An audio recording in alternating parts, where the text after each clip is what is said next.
Boa noite. Hoje vamos apresentar o experimento 3 prático sobre magnetismo, ímãs e campos eletromagnéticos. Vamos apresentar eu, Thalita, o Gustavo, o Lucas e depois o Jefferson com a simulação. Pode passar, por favor. Bem, aqui eu coloquei aqui o resumo do que a gente vai fazer. Na apresentação, vamos apresentar 3 experimentos eletromagnéticos e uma simulação. Os experimentos magnéticos são sobre intensidade de campo magnético, experimento sobre bússola, um experimento sobre o galvanômetro, a produção de galvanômetro e um de alto-falante. E uma simulação no final de freio eletromagnético usando o software Ansoft Maxwell. A gente vai apresentar os resultados, os cálculos, e a metodologia também apresentada. Pode passar. Bem, vou começar mais ou menos falando só o conceito geral, para a gente poder apresentar, falando sobre magnetismo, né? Porque a gente vai falar sobre a questão do campo magnético e ímãs. E o campo magnético é uma região do espaço onde a força magnética pode ser sentida por cargas elétricas em movimento ou por materiais magnéticos. Pode ser gerados por ímãs, correntes, ou até mesmo a corrente carregada em movimento, mas tem que ser em movimento, né? A corrente em si é uma carga em movimento. Aí aqui eu coloquei algumas aplicações de campo magnético no dia a dia.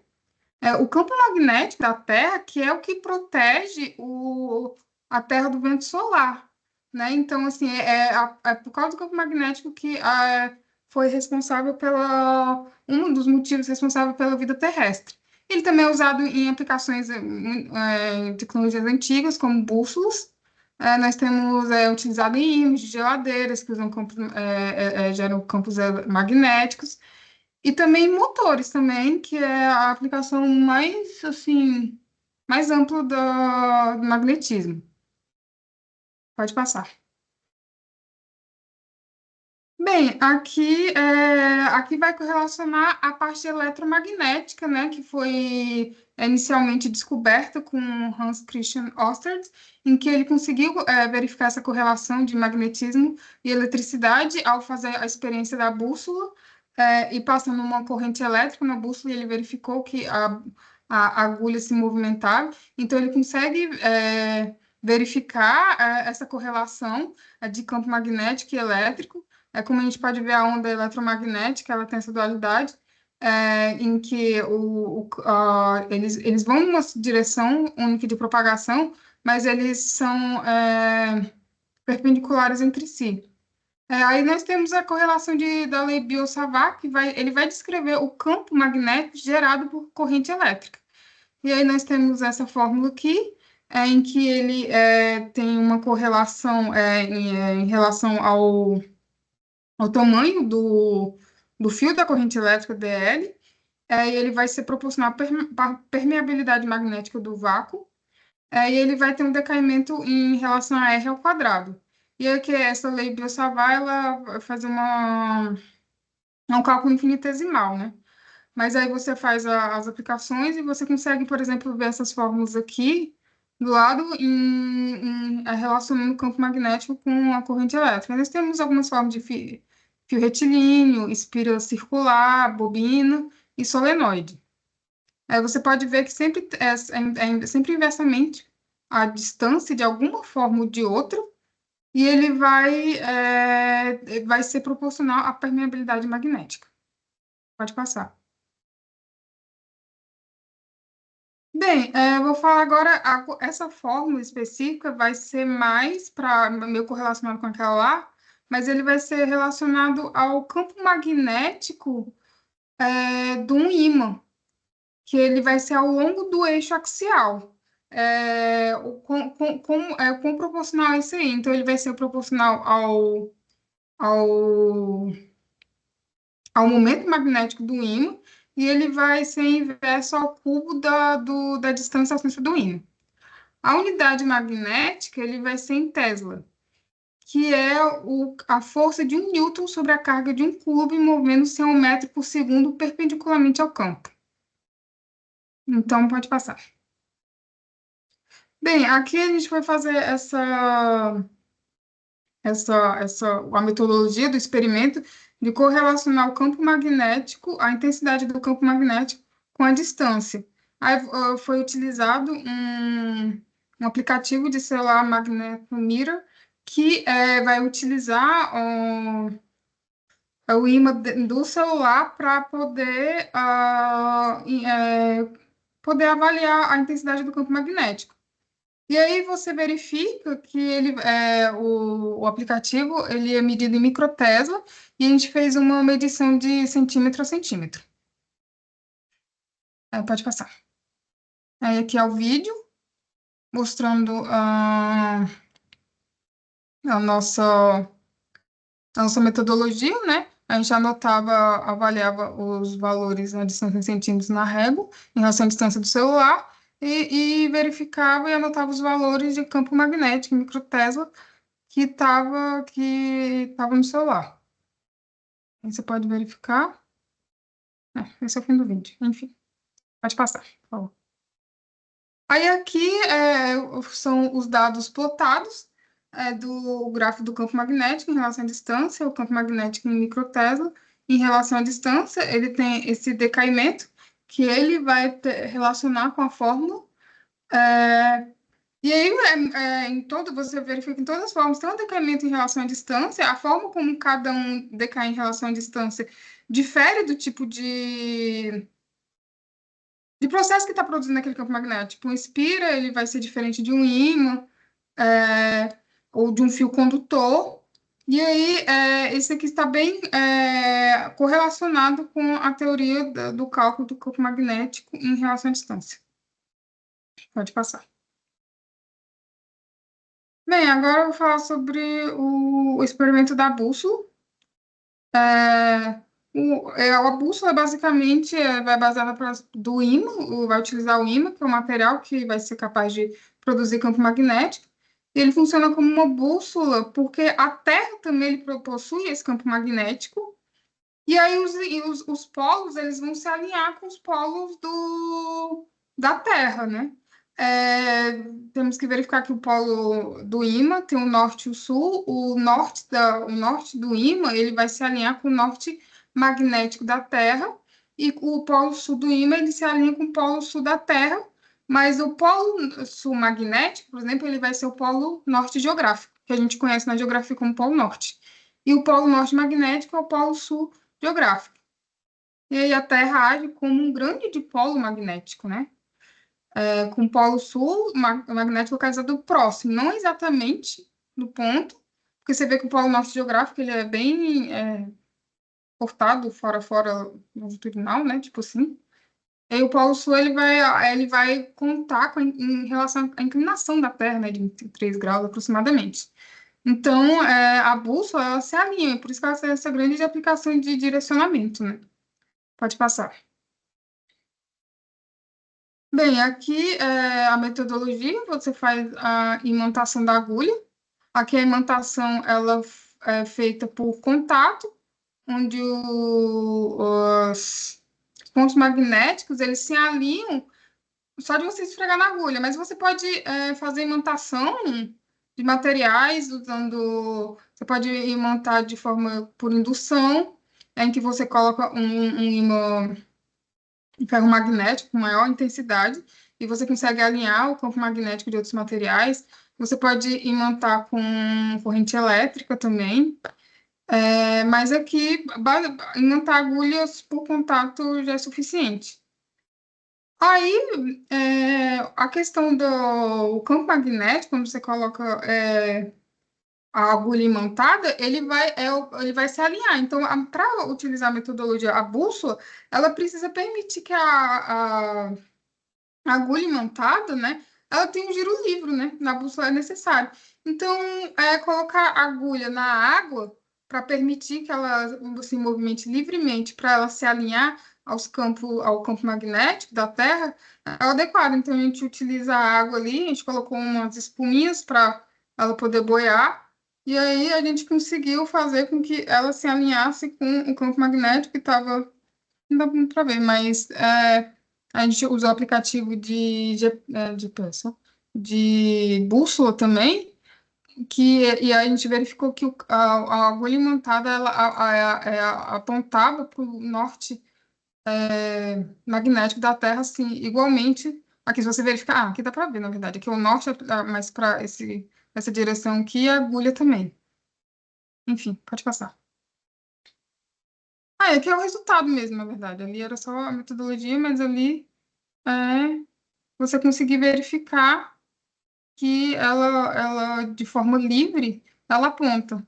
Aqui a gente não teve vídeo, mas a gente, quando pegava um imã mesmo, quando a gente aproximava o norte do norte, havia repulsão, e o norte do sul ele conseguia ter atração em relação à agulha. Comprovando que teve uma alimentação correta e o experimento é simples, mas deu certo.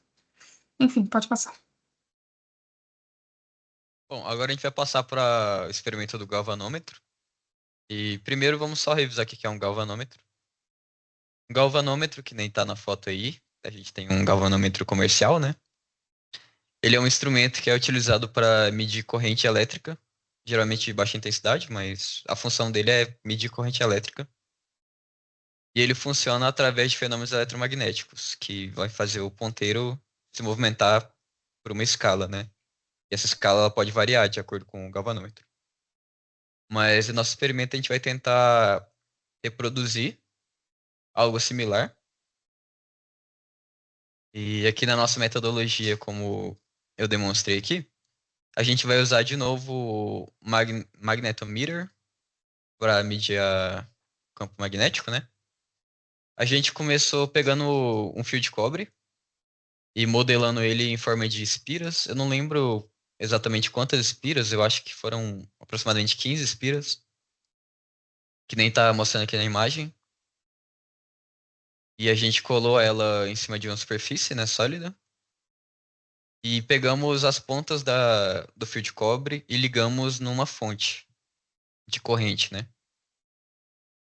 E após ligada na fonte, a gente foi determinando correntes de 0,25 miliamperes em 0,25 miliamperes, gradualmente, né, subindo, nessa espira de cobre, de forma que ela gerasse um campo magnético. E a gente foi, conforme a gente foi aumentando a corrente, a gente foi registrando esse campo magnético pelo aplicativo, que nem dá para ver aqui na imagem. E aqui tá o vídeo, como é que a gente fez, né? É um vídeo bem longo, então eu vou dar uma esquipada aqui. A gente foi aumentando de 0,25 em 0,25 e anotando o campo magnético. O celular ele tá a meio centímetro da espira, que é o menor que a gente conseguiu colocar de distância. E, bom, a gente anotou aqui e colocou nesse gráfico de corrente por campo magnético. E depois que a gente plotou ele no Excel, dá para ver que ele é aproximadamente uma reta, né? Uma função de primeiro grau. Ou seja, tendo isso em mente, dá para a gente formular uma equação que relacione diretamente a corrente com o campo magnético ou vice-versa, né? Que foi o que a gente pensou.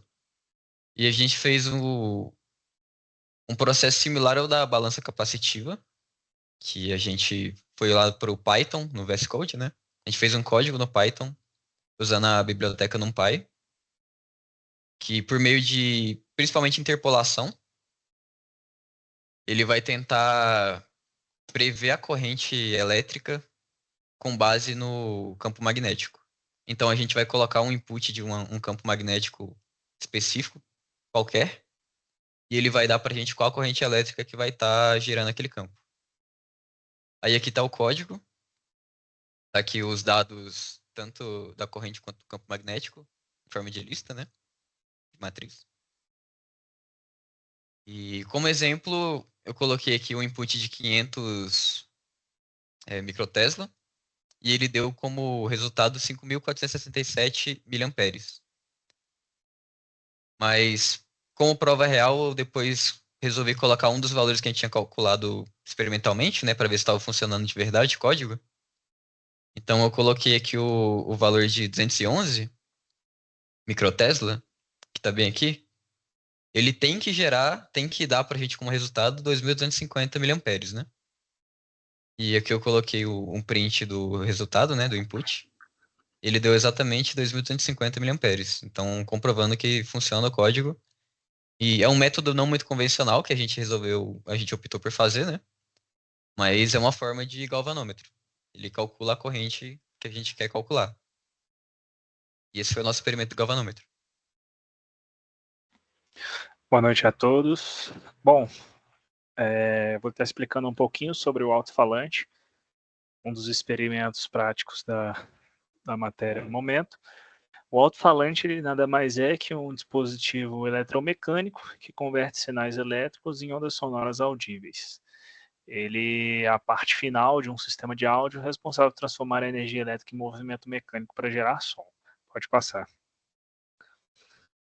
Bom, o princípio de funcionamento de um alto-falante, basicamente, ele tem 4 pontos fundamentais. Primeiro, que é o sinal elétrico, que no caso do sinal elétrico é uma informação de áudio que pode ser enviado do celular, de qualquer lugar. Ele recebe uma corrente elétrica variável de um amplificador ou de um circuito de áudio. No caso, nós utilizamos no experimento o celular ligado a um amplificador linear de áudio. Temos aí o campo magnético variável, que é basicamente o sinal elétrico que é recebido pelo sistema de amplificador e circuito de áudio, que ele percorre uma bobina móvel que está dentro de um campo magnético de um ímã fixo. Essa corrente elétrica aqui cria um campo magnético variável ao redor da bobina. O terceiro ponto é a movimentação do cone. Através dessa fluidez da movimentação do cone, que é movimentado pela variação da corrente da energia alternada que é induzida na bobina, em relação ao ímã fixo, ele vai se mover para frente e para trás, isso daí de maneira extremamente rápida, né? Ele vai vibrar e ele vai gerar o som, que é o último passo. Então esse movimento do cone ele vai deslocar o ar que está em volta dele ali, gerando ondas de pressão. Pode passar. Bom, a metodologia dele. Observando essa imagem inicialmente, nós temos aí os principais, de uma maneira mais simples de entender, os principais artefatos ali de um alto-falante. O primeiro é um ímã permanente. Esse ímã permanente ele pode ser envolvido tanto dentro da bobina do eletroímã, quanto o eletroímã pode ser envolvido dentro do ímã permanente. Nessa imagem que aparece aqui, a eletroímã o ímã permanente ele está entrando dentro do eletroímã. No nosso caso, nós fizemos ao contrário, justamente por conta dos materiais que tinham disponíveis para nós. Então, nós utilizamos um ímã permanente redondo, né, com furo central, e nós utilizamos ali uma bobina feita com núcleo de ar, né, revestida com papelão e fio de cobre. Bom, primeira coisa é a gente enrolar a bobina, como está dito aí no primeiro passo. Nós fizemos aí esse cilindro, né? E nós podemos enrolar ali uma bobina entre 30 e 50 voltas e deixar aí em torno de 5 centímetros de fio solto. Nós deixamos um pouquinho mais de 5 centímetros porque para ter uma distância um pouquinho mais favorável para a gente colocar o sistema, interligar no amplificador. E também, por conta da quantidade de ímã permanente que nós tínhamos, demos um pouco menos de bobina, de voltas nessa bobina. Lembrando que quanto mais voltas nesse eletroímã, maior é a qualidade do som. Como nós demos menos voltas, o nosso som não teve uma qualidade tão boa, como pode ser observado mais para frente. Fixar a bobina no cone, nós fixamos, o nosso cone ele era plano, que era um pratinho de isopor, que era o que nós tínhamos. Então, nós colamos com cola quente. Aqui ele fala fita ou cola quente, mas eu sugiro cola quente. E o nosso pratinho de isopor, que é o cone do alto-falante, que é essa parte da direita aqui, como a gente pode ver na imagem. A gente posiciona o ímã, vamos posicionar o ímã. No caso do nós posicionamos o nosso eletroímã dentro do ímã permanente. Ele tinha um furo central de aproximadamente 1 polegada e inserimos o nosso eletroímã, que é um pouquinho menor do que o ímã permanente, para que ele pudesse ficar justo e não ficar se movimentando em falso lá dentro. Nós removemos o esmalte do fio. Essa remoção de esmalte do fio, ela deve ocorrer apenas aonde está essa entrada de áudio na imagem, aonde está ali escrito tensão de áudio, tem aqueles 2 círculozinhos ali. Aquelas 2 bolinhas é o local onde nós devemos retirar o esmalte do fio. Podemos retirar com uma lâmina, uma lixa, mas no nosso caso nós utilizamos um isqueiro que estava mais fácil e depois limpamos com Bombril. Conectar uma fonte de áudio, pode ser um plug P2 ou pode ser um amplificador. No caso, nós utilizamos um amplificador porque o celular, tanto pela proteção do celular, quanto a intensidade de áudio que o celular emite, não é suficiente para gerar um campo eletromagnético que tenha intensidade suficiente para a vibração deste cone. O eletroímã, ele basicamente funciona em cima de 4 leis básicas, né? Essa primeira lei aí que a gente vai utilizar é a força magnética da bobina, que é aquela lei de Lorentz, que ela basicamente quantifica a força magnética e a densidade do fluxo com a corrente que a gente insere na bobina e o comprimento dos fios. É por isso que quanto maior a quantidade de voltas, maior é o comprimento de fio, maior é a intensidade e qualidade do sinal.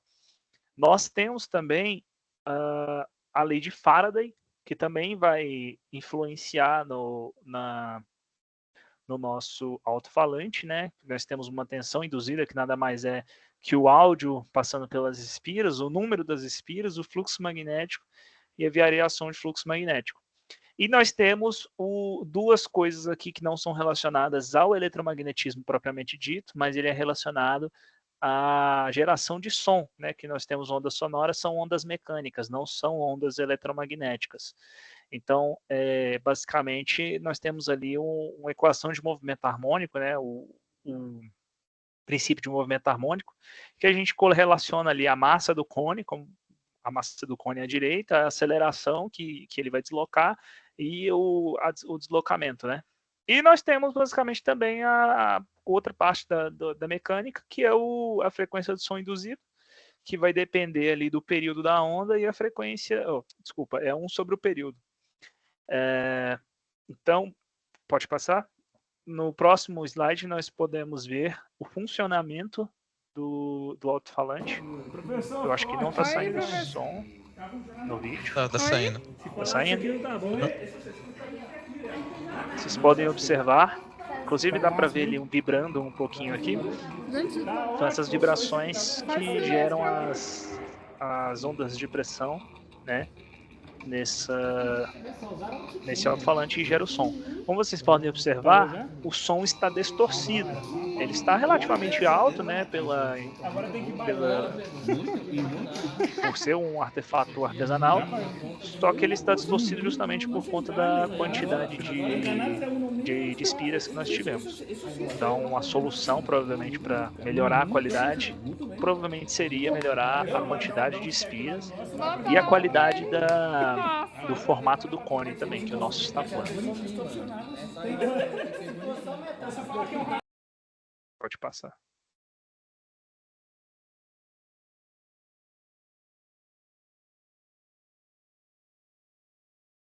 Bom, agora vamos fazer as discussões e conclusões.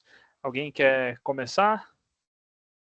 Eu vou começar com o meu, né? Porque os resultados, eles são extremamente simples, né? Da minha parte, sim. É só para verificar que está relacionado com as leis de intensidade, campo magnético, o decaimento da distância, que foi inversamente proporcional, relação de distância ao cubo, e em relação à aplicação de ímãs, né?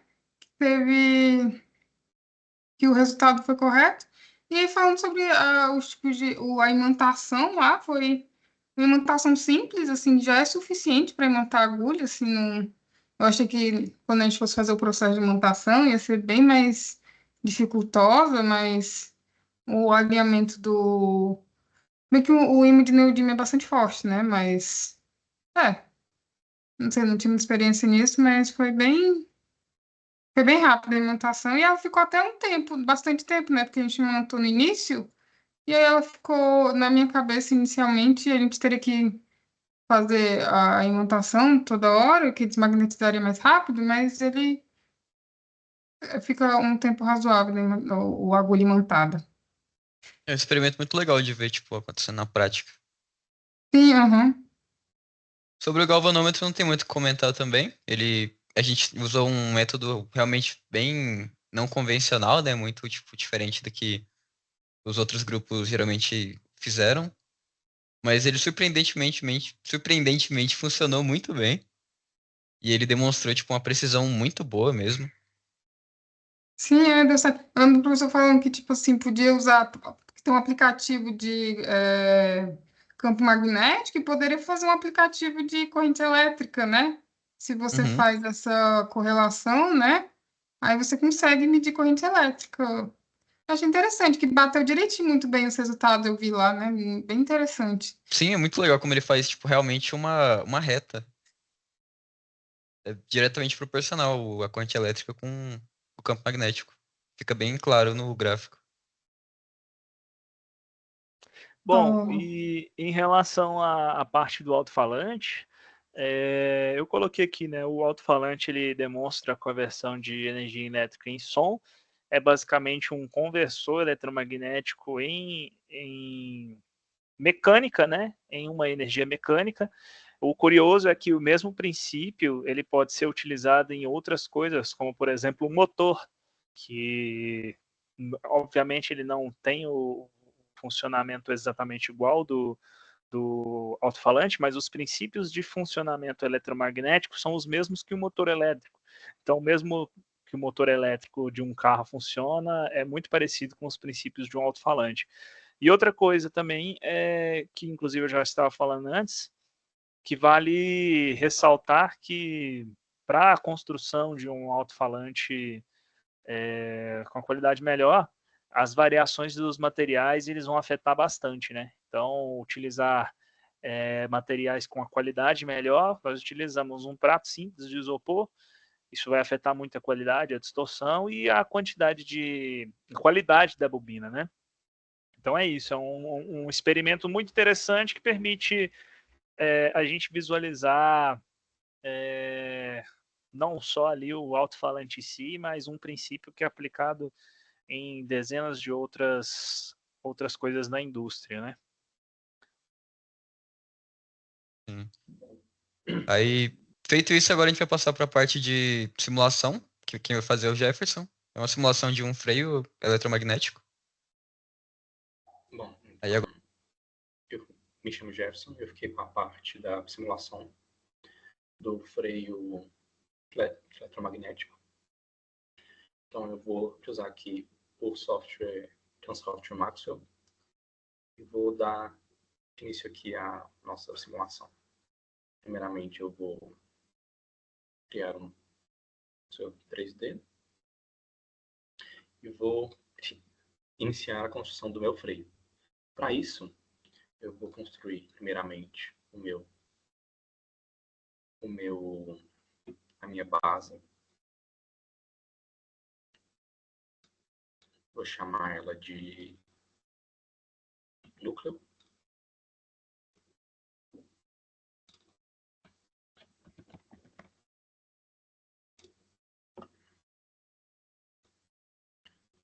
E para não te esquecer, eu vou colocar meu Fluction Type de magnetostático. Tá. Vou definir os meus parâmetros de tamanho desse meu cilindro. Então, a minha altura, segundo o vídeo que o próprio professor te passou, seguindo as especificações desse vídeo, eu vou ter esse meu cilindro de 20 milímetros, vou ter o meu raio de 25, para mim ter o meu diâmetro de 50. Pronto.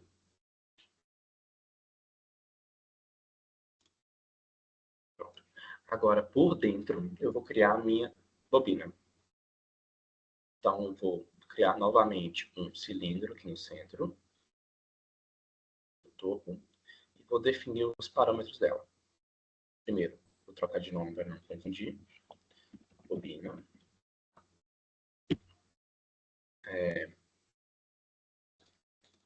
Agora, a bobina ela se inicia a 5 milímetros acima do meu núcleo. Ela não se inicia na base. Ela tem o raio de... Desculpa. Ela tem um raio de 20 milímetros. E a altura também ela tem 15, que para ficar os 20 milímetros do meu núcleo. Sendo assim, criando. Tá. Deixa eu só colocar um pouquinho de transparência no meu núcleo. Isso. Tá. Agora, essa bobina ela não é completa. Então a gente vai ter aqui uma parede dentro dela. Então, novamente, vou criar uma... Opa, na verdade, eu vou dar um Ctrl+C, Ctrl+V na minha bobina e vou definir os parâmetros dela como um raio de... Isso. Deixa eu conferir aqui qual que é o raio.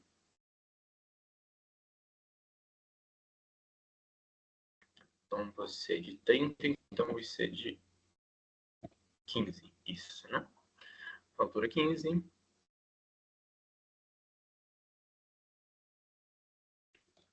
Isso. Então, 15 milímetros de raio. Agora eu vou subtrair minha bobina, da minha bobina normal. Isso. Pronto. Agora aqui eu tenho meu núcleo e a minha bobina central. Deixa eu só mudar a cor dela para ficar mais visível. Vou colocar um laranja. Opa. Isso. Agora, eu vou iniciar agora a construção do freio. Para isso, eu vou criar essa placazinha em cima dessa minha bobina. E esse meu cilindro, entre ele e o meu núcleo, vai ter um gap que vai ficar variando para a gente conseguir finalizar a influência desse gap na minha força. Vou colocar aqui com o nome de freio. Iniciar, tá? Definir os parâmetros. Raio de 25 mesmo, a altura dele é 4. E aqui eu vou colocar como posição central com Z em 20 milímetros mais um gap. E esse gap eu vou definir uma unidade de comprimento para ele no valor de 0,3, que é o valor inicial dele. Só para a gente começar. Tá. Então, Z certinho.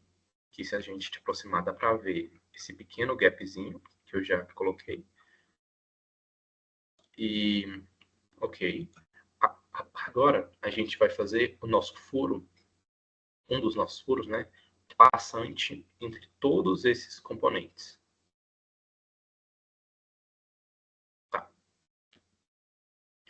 Agora, eu vou selecionar as... Comece em 0, 0. Porque a altura pode ser 30 mesmo. Agora, o nosso raio, deixa eu ver aqui qual que é o raio. Acho que é 4. Isso. 4 milímetros. Isso. Tá. Agora eu vou selecionar todos. Subtrair. esse meu cilindro.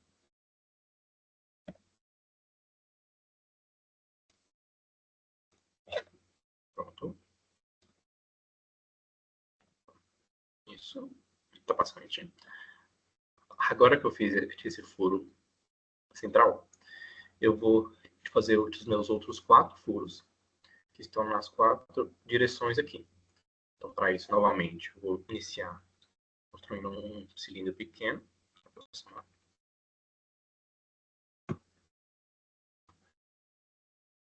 Isso. Tá. Agora, esse meu cilindro, ele fica na posição 22.5, para ficar bem centralizado no meu núcleo. E aqui eu vou colocar 26. Tá. Altura 26. Altura. Tá, enfim. Agora, a minha altura eu vou colocar menos 15. Na verdade, isso. O raio dele é 3. Não, o diâmetro é 3. Então, o meu raio vai ficar 1.5. Isso. Tá. Vou ver se deu certinho. Isso, certinho.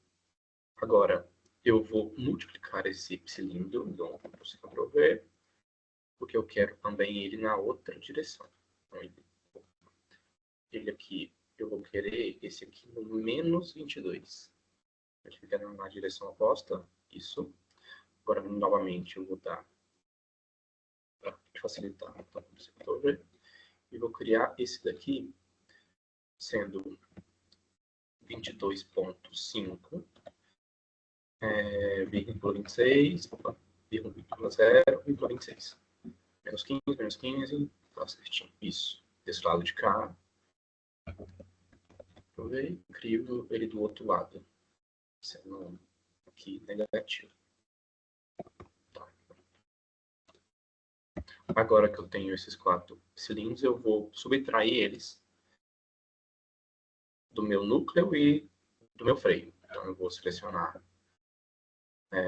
meu núcleo, meu freio e todos esses cilindrozinhos que eu criei agora. Vou subtrair do núcleo e do freio todos eles. Pronto. Isso. Conferir, tá certinho, né? Subtraindo aqui. Eu coloquei eles mais ou menos até a metade da bobina. Então aqui agora, tá. Vou definir os materiais, sendo então da minha bobina, ela é de cobre.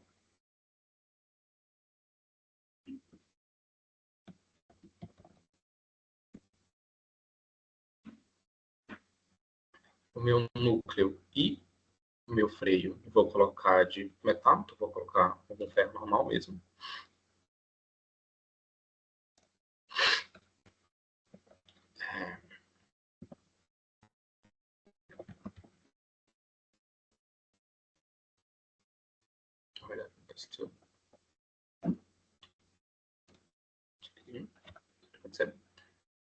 Vou definir agora os parâmetros de tanto do meu freio e da minha bobina.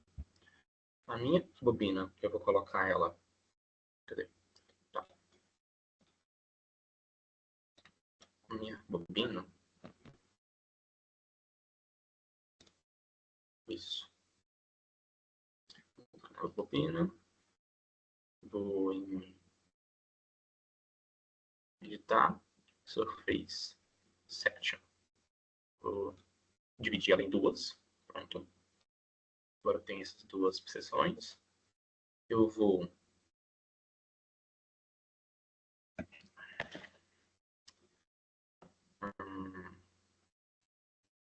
opa.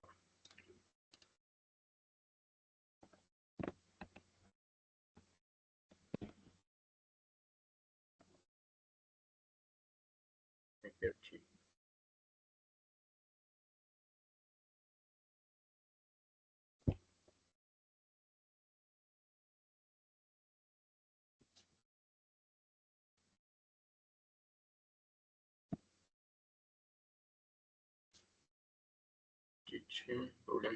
Isso. Separei blocos. Isso, pronto. Agora eu tenho esses meus 2 copos, né? 1 e 2. Eu vou distribuir um, que eu só vou precisar de um. E nesse daqui eu vou colocar nele a minha antecitação. De corrente. Vou definir essa antecitação como sendo amp, asterístico, turn, standard, tá, me interessa sempre, tá? Aqui eu vou definir minha corrente como sendo de 1 ampere. E aqui vou definir sendo de nada, um valor de 200, que são o número de voltas dessa bobina. Pronto? Agora aqui, na minha parte do freio, eu vou definir ele como um parâmetro de força. Uma força certinho. Só observar aqui. Sim. Agora eu tenho aqui os meus minha antecipação, meus parâmetros. Tá. Vou definir agora o meu setup. Pode ser de 10. E também os meus optimetrics. Um parametric que adicionar vou adicionar o meu gap. Esse meu gap é a minha altura entre o meu freio e o meu núcleo.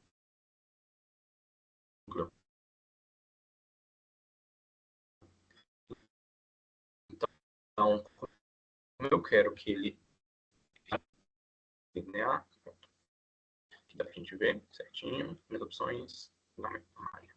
Tá. Agora, com tudo definido aqui,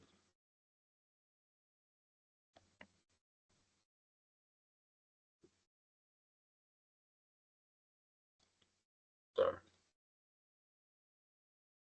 tudo certinho aqui. Então, aqui a gente já pode iniciar a nossa simulação. Tá. Na tela. Claro. Falta criar uma zona de contorno. Vou colocar ela de 100. Tá? Então, com isso aqui, a gente pode iniciar nossa simulação. Vou salvar ele como freio 2. Eu já tinha feito uma simulação como freio aqui já. E como para simular ele variando desses parâmetros não demora muito, eu já coloquei aqui o resultado da simulação passada que eu fiz. Então,